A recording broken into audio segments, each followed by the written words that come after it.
Assalamualaikum dan selamat sejahtera semua. Untuk video kali ini, saya akan kongsikan nota ringkas tentang bab satu indeks tapi bagi objektif menukar satu nombor kepada bentuk indeks menggunakan dua kaedah. Yang pertama, kaedah pembahagian berulang dan kaedah kedua iaitu kaedah pendarapan berulang. Okey, so kita tengok dulu apa itu menukar satu nombor kepada bentuk indeks. Okey, nombor kepada bentuk indeks. Okey, apa itu nombor? Apa nombor? Mungkin nombor itu adalah integer negatif dan mungkin dia adalah perpuluhan dan mungkin dia adalah pecahan. Bagaimana nombor-nombor ini kita nak tukarkan kepada bentuk indeks, iaitu dalam bentuk A kuasa N. Okey, so saya ada satu soalan. Okey, tuliskan 64 dalam bentuk indeks dengan menggunakan asas 2, 4 dan 8. Okey, apa maksud soalan ini? Okey, bagaimana 64 ini kita nak tukarkan kepada indeks? Okey, kalau masih ingat lagi, indeks ni A mewakili asas dan N kuasanya adalah indeks. Okey, so soalan dia diminta kepada asas 2, 4 dan 8. Okey, apa maksud dia? Okey, 6 maksudnya kalau asas 2 ini, bagaimana 64 ini asasnya 2. So, 2 kuasa N. Okey, so kalau 4 sama juga, 64 sama dengan 4 kuasa N.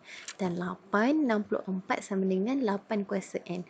Okey, masalah soalannya di sini adalah bagaimana kita nak tentukan nilai N untuk ketiga-tiga ini. Okey, so untuk kaedah pertama, kita gunakan kaedah pembahagian berulang. Okey, soalan masih yang sama.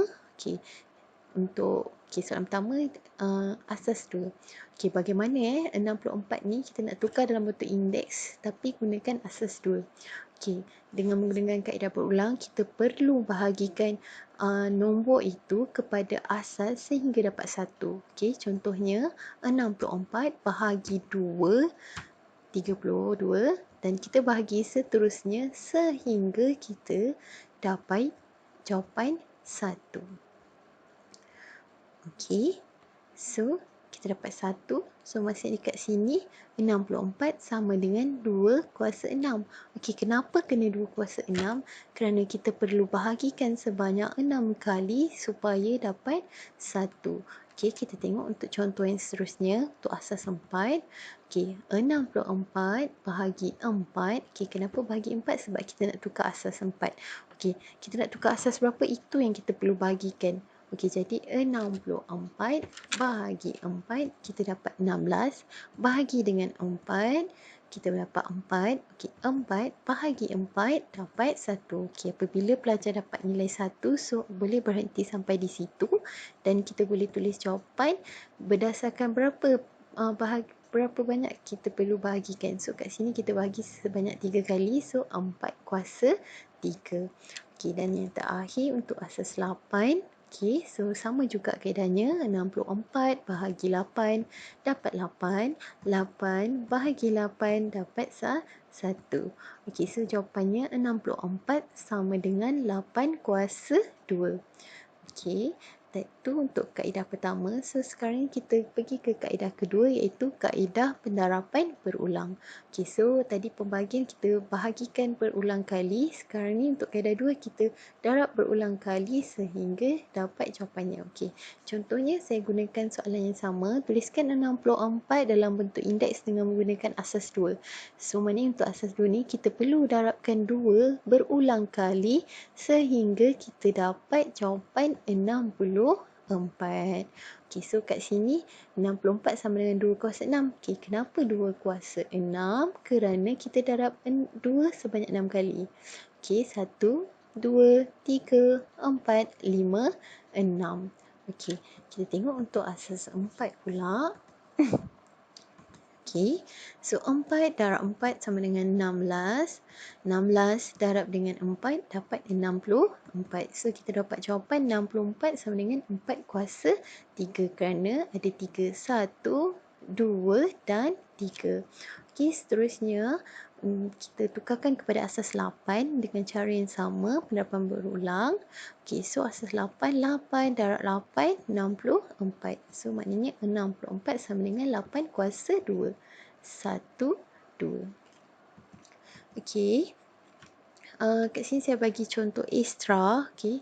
Untuk tukarkan satu nombor kepada bentuk indeks bukan saja melibatkan nombor bulat, okey. Dia juga boleh melibatkan pecahan dan perpuluhan. Okey, saya mulakan kalau soalan itu melibatkan perpuluhan. Okey, tuliskan sifar perpuluhan sifar 32 dalam bentuk indeks dengan menggunakan asas sifar perpuluhan 2. So, ni kat sini satu nombor tu boleh apa-apa nombor dan asas tu sebenarnya boleh juga jadi apa-apa nombor. Kita boleh nombor bulat, kita boleh pecahan dan kita boleh perpuluhan. Okey, bagaimana untuk selesaikan soalan ni? Okey, saya pilih kaedah pembahagian berulang. Bagi saya ia agak lebih mudah dan lebih jelas. Okey. Apa pun bergantung kepada pelajar, kaedah mana yang lebih mudah untuk kita selesaikan.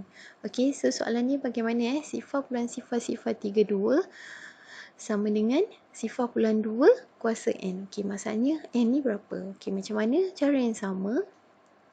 Kita nak tukarkan asas sifar puluhan 2, maka sifar puluhan sifar 32 ni kita perlu bahagikan sifar perpuluhan 2 sehingga dapat 1.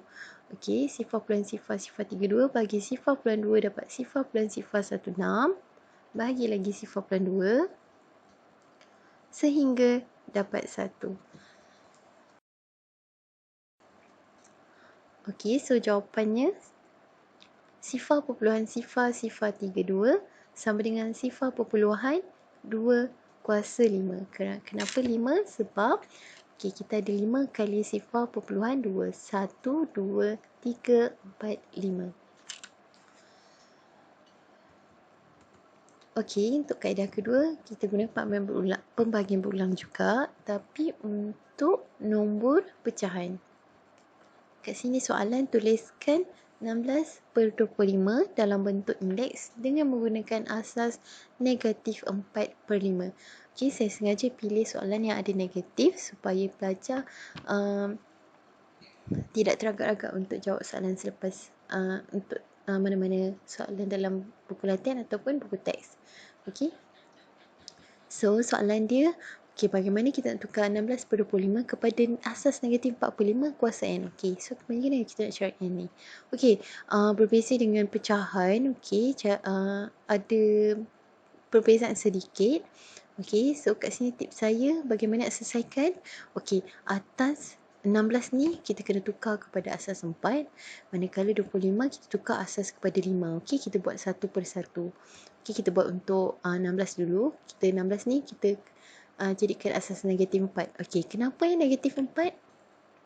Kalau perasan dekat soalan ini, asas ni negatif. Okey, kebiasaannya negatif ini kepunyaan nombor yang berada di atas. Okey, jadi bagaimana 16 ni kita nak tukar kepada asas negatif 4. So, guna kaedah pembahagian berulang, kita perlu bahagi negatif 4. Okey, 16 bahagi negatif 4, negatif 4. Negatif 4 bagi negatif 4 dapat 1. Okey, so maknanya 16 sama dengan negatif 4 kuasa 2. Okey, kita pergi pula untuk asas 5 bagi nombor 25. 25 bahagi 5, kita dapat 5. 5 perlu bahagi 5 dan kita dapat 1. So, kita dapat 25 sama dengan 5 kuasa 2. Okey, so jawapannya bagaimana nak tulis Okey, tadi kita dapat negatif 4 kuasa 2, 5 kuasa 2. Okey, maknanya sama. So, kita boleh tukarkan jadi negatif 4/5 kuasa 2. Okey, kat sini ada penambahan info untuk pelajar. Hati-hati apabila anda ingin menulis kuasa bagi kepunyaan satu nombor negatif ataupun pecahan. Anda perlu buat kurungan bagi menunjukkan kuasa ini adalah kepunyaan bagi keseluruhan nombor ini. Okey, itu saja untuk video kali ini. Terima kasih.